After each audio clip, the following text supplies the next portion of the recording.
Imagine the softest sheets you've ever felt. Now imagine them getting even softer over time. I'm here to tell you about Boll & Branch sheets. In a recent customer survey, 96% replied that Boll & Branch sheets get softer with every wash. They're made from the rarest organic cotton and designed to get even softer over time. Try their sheets with a 30-night guarantee plus 15% off your first order with code Odyssey. So head to BOLLandbranch.com today. Exclusions apply. See site for details. This is GoPowerCat.com publisher Tim Fitzgerald with great news to share with our valued 24/7 Sports VIP members. As a way of saying thank you, a subscription to a CBS All-Access commercial-free plan is now included with your 24/7 Sports VIP membership at no additional cost. Watch all of your favorite shows on demand along with exclusive access to GoPowerCat's award-winning and one-of-a-kind coverage of Kansas State sports. Stream more than 10,000 episodes, all access originals, and live TV, including NFL on CBS games. Enjoy the CBS All Access commercial-free plan, a $99.99 annual value for the lifetime of your 24/7 Sports VIP membership. It's an incredible added value for our subscribers, and it's time you probably take advantage of this deal and become a GoPowerCat member. And remember to subscribe to the PowerCat podcast at your favorite podcast provider, including Apple Podcasts, Google Podcasts, and Spotify.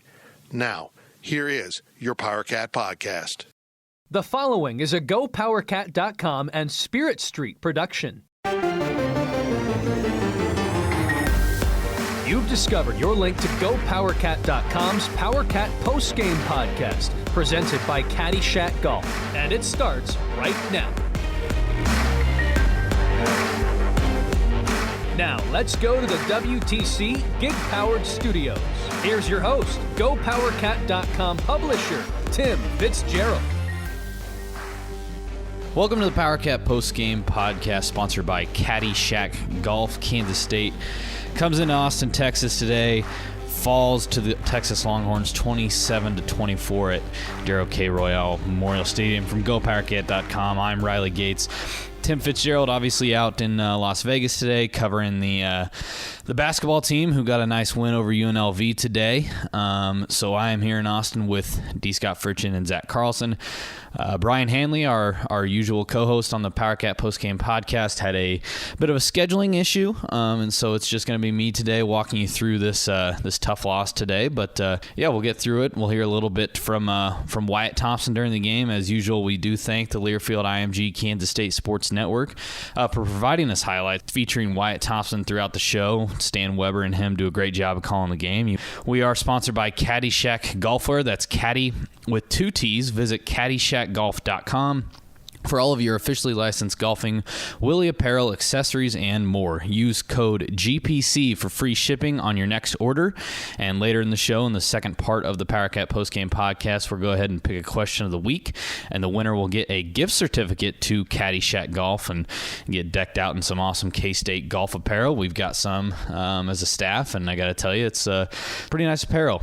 Before I get going here, just want to plug the fact that we were doing a special until Tuesday night. Right now, limited time only. You can get 2 months of coverage at GoPowerCat.com for just $1. So, that'll take you through the remainder of football season. The bowl game, kind of depending on when they're playing in that bowl, but it should take you through it. And then, obviously, basketball. So, if you're a listener to this podcast and not a subscriber to GoPowerCat.com, you'll want to jump in on that deal and definitely want to take advantage of that. So, yeah, K-State falls to Texas today, 27-24. Early on, you're a little bit, you're uneasy. You don't really know kind of what to expect from this game. You're feeling good about K-State, a 3-game winning streak. But the Wildcats, facing a tough Texas team, coming off of a bye, didn't know how motivated Texas would be. And K-State just punched Texas right in the mouth. Third play of the game, Malik Knowles gets a 70-yard pass from Skylar Thompson. I got to tell you, it was a rather impressive play. Malik Knowles lined up in the backfield, something we hadn't seen. All of us in the press box, we kind of picked up on it right away. It didn't seem like Texas realized it, but obviously dips out, gets wide open, and I can sit here and describe this play for you, but why don't I let Wyatt Thompson explain to you just what happened on this 70-yard touchdown pass from Skylar Thompson to Malik Knowles. Malik Knowles now lines up in the backfield. Thompson is back to throw. Good protection. Slings it for Knowles. He's wide open at the 40. Right at the numbers. Good juke at the midfield stripe. He's at the 40. He may score. He's at the 30. To the 20. 10, 5. Wildcat touchdown for Malik Knowles from Skylar Thompson. And it's 6-0 Kansas State. So, yeah, K-State takes a 7-0 lead after that. And then, shortly after that, Skylar Thompson hits Wyking Gill on a very impressive grab in the corner of the end zone. Barely any room left, honestly, right there. And very impressive by Wyking to hold on to that pass. I thought, it was a little bit juggling. The review obviously made it very clear that he caught that ball, but there were some questions. But just like that, K-State's up 14-0, and man, you're feeling good. A defense came out firing right away. They were shutting down everything that Texas could possibly throw at them, and you got it. Like I said, you're feeling good. It's 14-0, but then the offense kind of stalled a little bit, and one of the reasons was the running game. It just was not there today for K-State. 3 games in a row where K-State had been incredibly effective running the football. Obviously a huge game against Oklahoma, very dominant game against KU, but K-State comes into this game shorthanded once again. James Gilbert didn't make the trip to Austin from Manhattan. So K-State's already down one guy there. Jordan Brown was eligible or was active to play in this game, but he was very ineffective. K-State as a whole just could not get the running game going. 26 carries, 51 yards.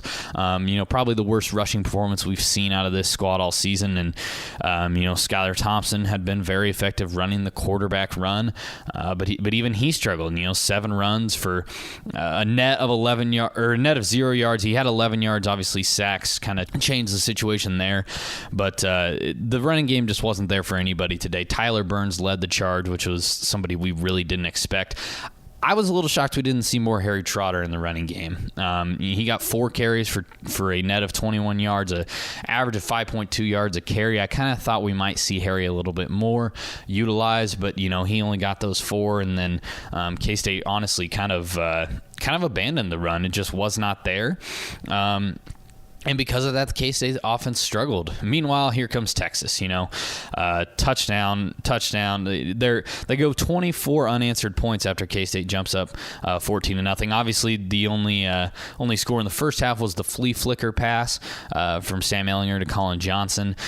Rather impressive play right there. You got, I think it was Jonathan Alexander, Jerron McPherson got caught looking in the backfield. But, it was a pretty obvious passing situation. You could kind of see a lot of those guys blocking. But that's what happens when you kind of lose your focus there. You kind of cheat a little bit. You look into the backfield, like I said, and you're not really paying attention to those keys. So K-State goes into the half 14-7, and honestly still feeling pretty good, I think. I thought K-State played well in the first half, and I thought they had a lot of room for improvement.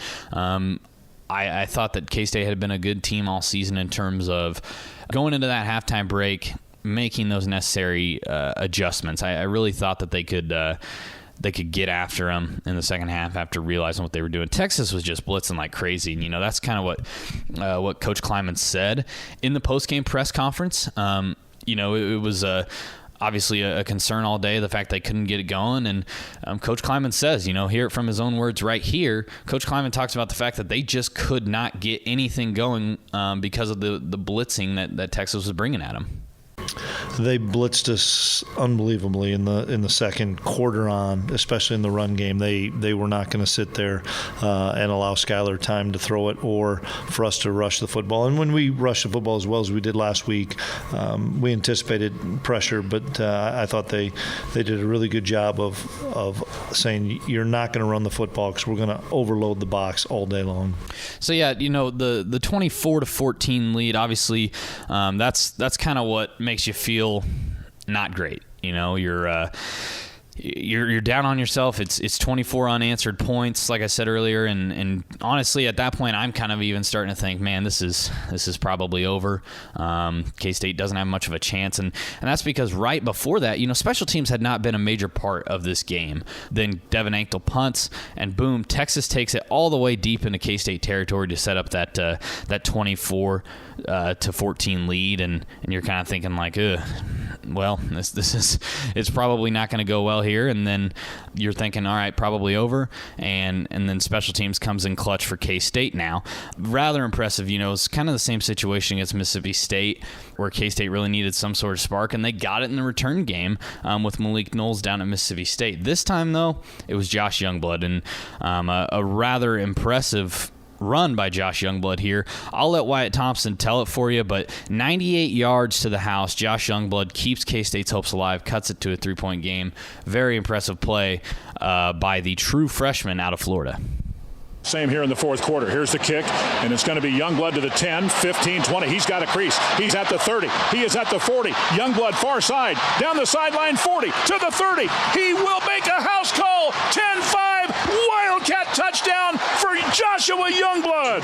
Oh my goodness, how big is that? It's 24-20 Texas with 12:03 to go. After that kick return for a touchdown, that gives you the new life, right? You're within 3 points. You're feeling good once again. I gotta say, it definitely changed the way that I was looking at the game. I thought that K-State had enough of a spark, and maybe it'd kind of kick Texas right in the stomach, honestly. I really thought that might be the one where they got it going again, and then K-State stalls, unfortunately, and that's the one that really hurts you, is the fact that K-State's moving so effectively. They've got a chance. They had that pass to Dalton Schoen in the end zone, and couldn't come up with the touchdown catch, unfortunately. You wanted to be upset because Dalton had it in his hands, you wanted him to come out with that grab, obviously, but very tough, I think, to be upset at Dalton Schoen over a play like that, or to really criticize him too much. I really thought he did about just everything he could, and that was just a great play by the Texas secondary. And, like we mentioned all week, Texas had its secondary, a lot of it back and from all those injuries, and I thought that Texas played very well against the pass. Skylar Thompson did set a new career high in passing yardage at 253 yards.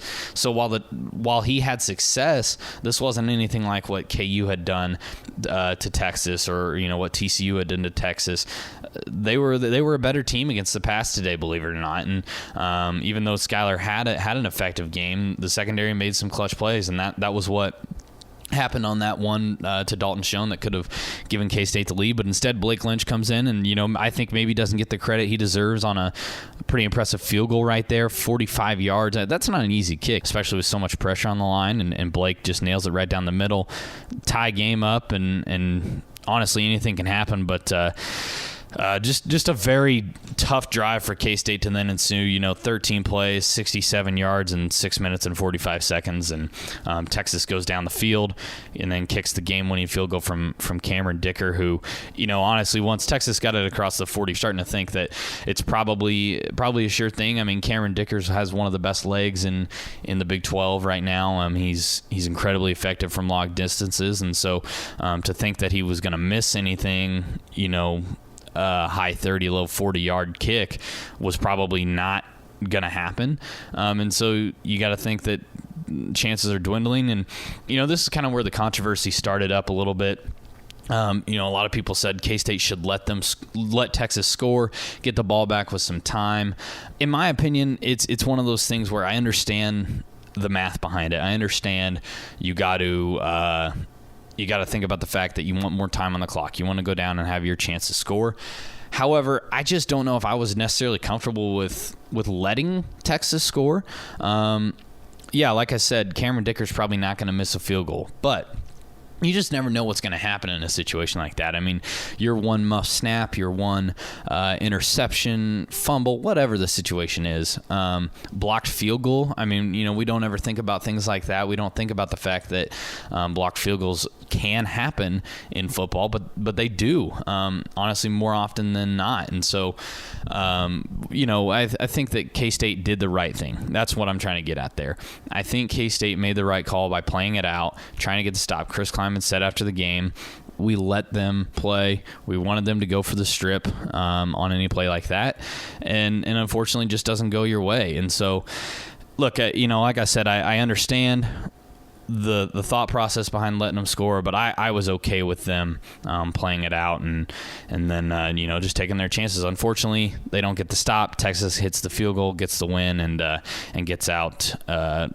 Not letting K-State extend that win streak to 4. Unfortunately, it dashes K-State's Big 12 championship hopes probably. 3 losses now in conference play, and you're thinking that there's not that much of a chance probably. You'd need some massive chaos over the next 3 weeks, and that's just probably not going to happen. And so, hey, it was a close game. It was back and forth, and honestly one that K-State could have won. The mood in the post-game press conference kind of felt like the players thought, maybe we let that one get away from us. Not necessarily Texas beat us, but we beat ourselves.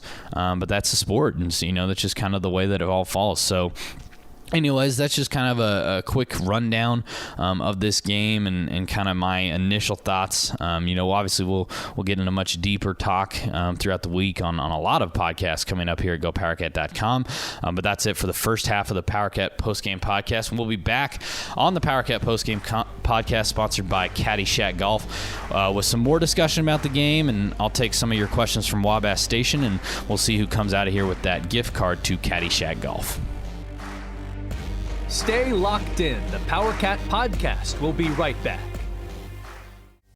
Getting the crew together isn't as easy as it used to be. We get it. Life comes at you fast. But trust us, your pals are desperate for a good hang. And when they hear you stock the party with drinks from Drizzly, they'll be banging down your door. Let Drizzly, the go-to app for drink delivery, take care of the supplies. All you need is an excuse. It doesn't even have to be a good one. It's your dog's birthday. The loquats are finally ripe. Whatever. With Drizzly, you can compare prices on a massive selection of beer, wine, and spirits and get them delivered straight to your door. Which means you can entice the crew to leave their houses without ever leaving yours. Whatever the occasion, download the Drizzly app or go to drizzly.com. That's DRIZLY.com today. Must be 21 plus, not available in all locations. Selling a little or a lot? Shopify helps you do your thing, however you cha-ching. Shopify is the global commerce platform that helps you sell at every stage of your business. From the launch your online shop stage, to the first real-life store stage, all the way to the did we just hit 1 million orders stage. Shopify's here to help you grow. Whether you're selling scented soap or offering outdoor outfits, Shopify helps you sell everywhere. From their all-in-one e-commerce platform to their in-person POS system, wherever and whatever you're selling, Shopify's got you covered. Shopify helps you turn browsers into buyers with the internet's best converting checkout. 15% better on average compared to other leading commerce platforms. And sell more with less effort thanks to Shopify Magic, your AI-powered all-star. Shopify powers 10% of all e-commerce in the US. And Shopify is the global force behind Allbirds, Rothy's, and Brooklinen, and millions of other entrepreneurs of every size across 175 countries. Plus, Shopify's award-winning 24/7 help is there to support your success every step of the way. Because businesses that grow with Shopify. Sign up for a $1 per month trial period at shopify.com/Odyssey Podcast, all lowercase. Go to shopify.com/Odyssey Podcast now to grow your business, no matter what stage you're in. Shopify.com/Odyssey Podcast. We now send it back to Fitz in the WTC gig-powered studios. Welcome back to the PowerCat Postgame Podcast, sponsored by Caddyshack Golf. Once again, Kansas State here today in Austin, Texas, falls to the Texas Longhorns 27-24. K-State's now 6-3 on the year and 3-3 in Big 12 play. My name is Riley Gates. I'm filling in for Tim Fitzgerald today. He's out in Las Vegas. Covered a very nice win for the basketball team over UNLV. And I'm down here, like I said earlier, with Zach Carlson and D. Scott Fritchen. We had all of your coverage of K-State's battle here with Texas. We'll continue to have coverage throughout the weekend as the Wildcats continue on their season. Only 3 games left. Brian Hanley, unfortunately, could not make it today. A little bit of a scheduling conflict here, but that's okay. I'm going to take you through this second half here, and we'll keep diving into this loss, talk about what went wrong, and it's obviously a very tough loss, but we'll get into a little bit deeper here. For K-Staters by K-Staters. Jackets, hats, polos, t-shirts, golf accessories. Caddyshack Golfwear. That's Caddy with 2 T's. Visit caddyshackgolf.com, and you can use code GPC for free shipping on your next order. And I'll be listening here very soon, as we'll have a question of the week from one of our subscribers at Wabash Station on GoPowerCat.com, and that person is going to get a gift certificate to Caddyshack Golf. And, if you're listening to this podcast, you're thinking, hey, I wanted to ask a question. I have some thoughts. I would like to get them answered. That's okay. Right now through Tuesday, we're going to give you 2 entire months at GoPowerCat.com for just $1. And that's a great deal. Obviously, you can do the math, 50 cents a month, just basically pennies a day. I mean, it's a great deal right now. You can have full access to the site, all of our VIP coverage, our amazing message boards. The 24/7 sports staff has done an amazing job with these new boards that got rolled out this year, and we're enjoying it. It's a great community over here at Go Power Cat and some fun discussions. So that deal is good through Tuesday night. So get over to GoPowerCat.com right now. Take advantage of that offer. Again, it's 2 months for just $1. That's going to get you the rest of football season, take you into the Big 12 basketball season. It's a great deal that you cannot pass up. So we're just going to dive into your podcast questions here. We talked a lot about the game, peppered in some highlights there in the first half. I'm just going to read off some of these questions, and we'll get out of here. Unfortunately, a tough loss for K-State, but we're going to go ahead and answer your questions, see what you think. So our first question here comes from Exhausted Nihilist. He asks, what are some of the positives that the players and staff can take away from this performance despite the loss? Well, I think, first off, you have to look at Skylar Thompson. I mentioned it earlier. Hey, that career high in passing yards. That's a very impressive day. I don't care what the outcome is. When you have a day like he had, 253 yards, 2 touchdowns, and he was effective, 17 of 27. I didn't think he made any bad throws all day. Obviously no interceptions. That's always a positive. And I thought the passing game was very effective. I can point to Malik Knowles. We talked about that 70-yard touchdown grab earlier. I thought Wyking Gill was very impressive, and even Phillip Brooks, although he only had 2 catches, 9.5 yards, I think, or excuse me, not 9.5, that'd be 12.5 yards per catch. Very good, but I think Dalton Schoen is the biggest takeaway here in the passing game. I mean, we've just come so accustomed now to seeing Dalton Schoen make these big-time clutch catches. He did it on 2 third downs early in the first quarter, got those grabs and kept those scoring drives alive. I thought Dalton was very impressive. And, a lot of people are going to want to point to, like I said earlier, his drop in the end zone. You can call it a drop. Honestly, I thought it was just a great play by the Texas defender. But, I think Dalton was very effective, and he showed that even though he might not be making the explosive plays, he might not be that guy that's going to beat you on the deep route all the time. He's always going to be consistent. He's always going to be there for you. I was impressed with Dalton Schoen in the passing game today. Also, look, his stats don't necessarily back it up. Wyatt Hubert only had 3 tackles, 1 sack. I thought Wyatt had a great game again. I thought he was making plays. I thought he was getting pressure. This just was one of those situations where every time he seemed to be getting a sack or a tackle deep in the backfield, they'd get rid of the ball quick or go the other way, whatever the situation was.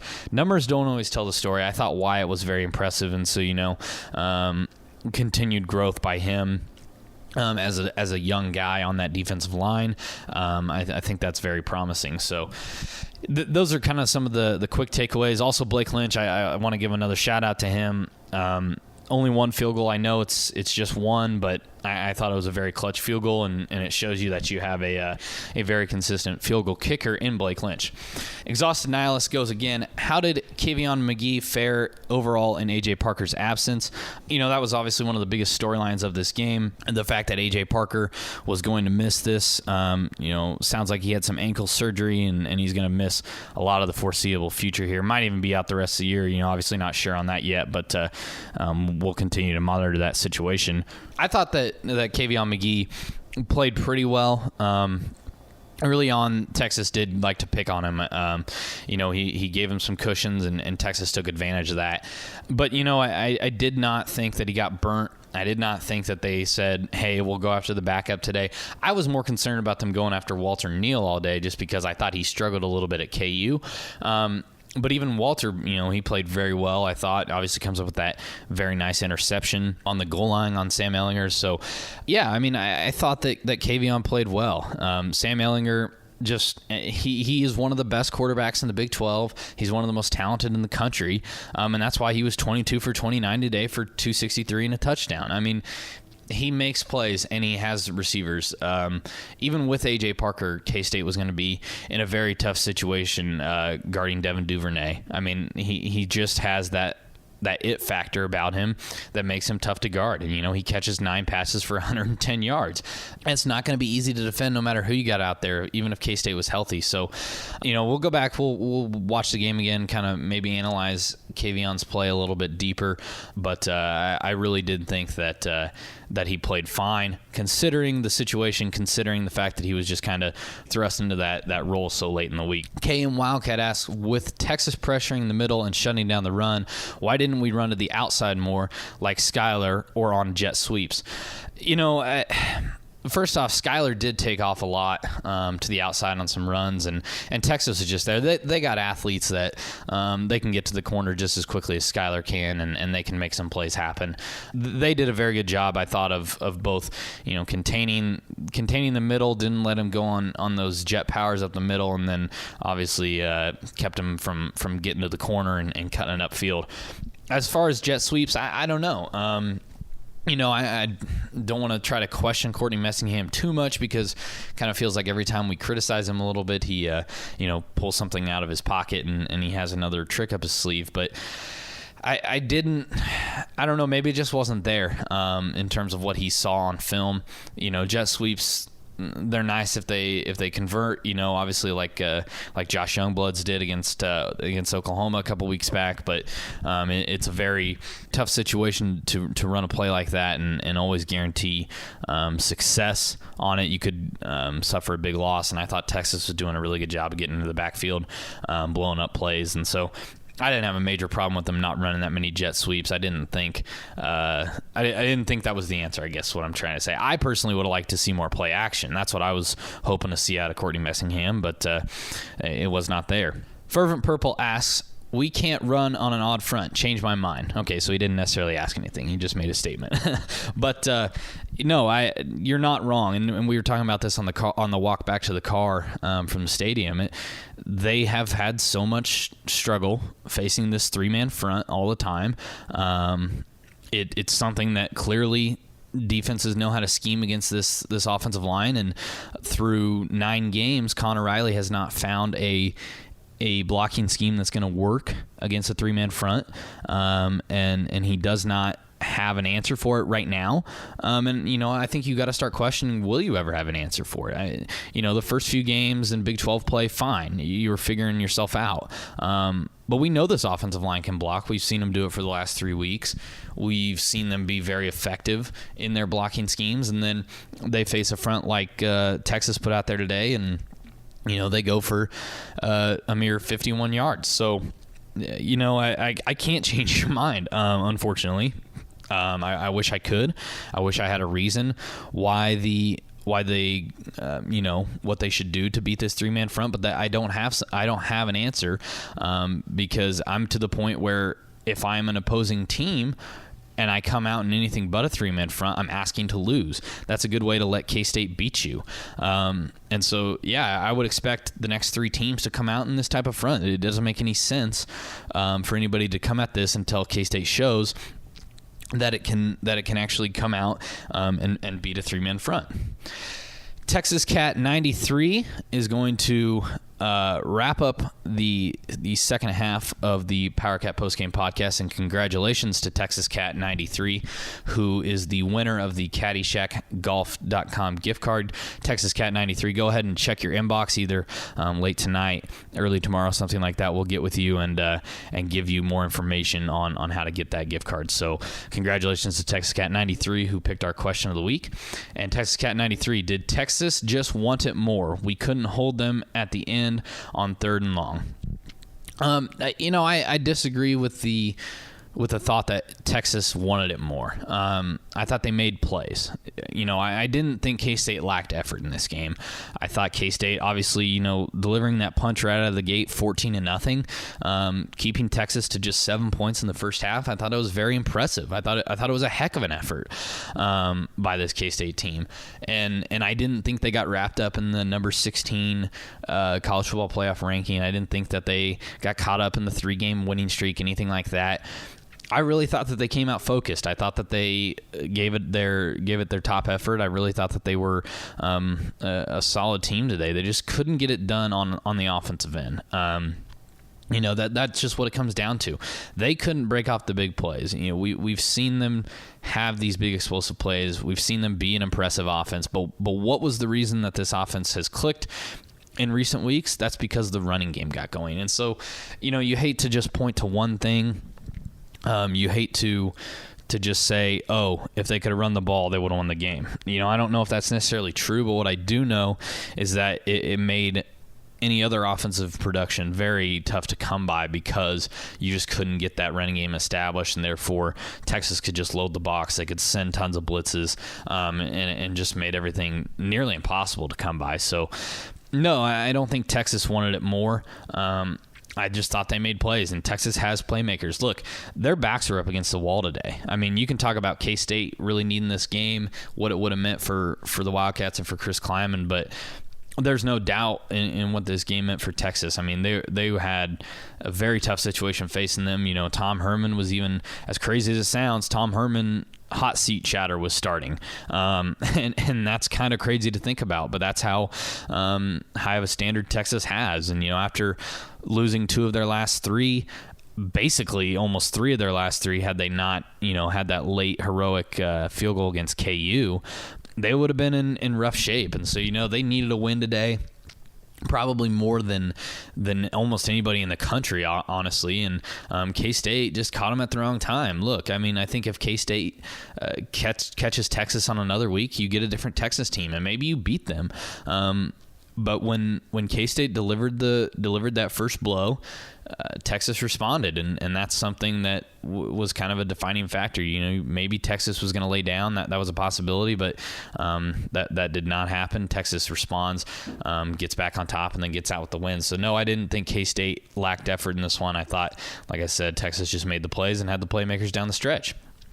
So, unfortunately, K-State comes away with a loss today, 27-24. The Longhorns knock off the Wildcats. The Wildcats are now 6-3, 3-3 in the Big 12 Conference, so still going to a bowl game, still have 3 games left. I mean, this season could still end, 9-3, 8-4. It's a very very high bar yet to set for this team, so we're just going to wait and see how the rest of this season plays out.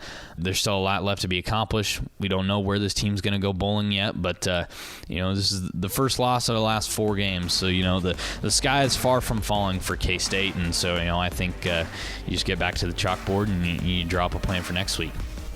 So one more time, we'll thank our sponsor, Caddyshack Golf, here. From the golf course to the tailgate, show your purple pride all week long. Caddyshack Golfwear, that's Caddy with 2 T's. Visit CaddyshackGolf.com. One more time here from Austin, 27-24, Texas beats K-State. I'm Riley Gates from GoPowerCat.com. Thank you for listening. You've been listening to the PowerCat Postgame Podcast, presented by Caddyshack Golf. PowerCat Podcast. All rights reserved. GoPowerCat.com and Spirit Street Publishing. With Blue Link Plus, you can access your Hyundai Tucson Limited remotely. Doors unlocked, temperature set, lost car found. There it is. Get complimentary class-leading Blue Link Plus. Call 562-314-4603 for complete details.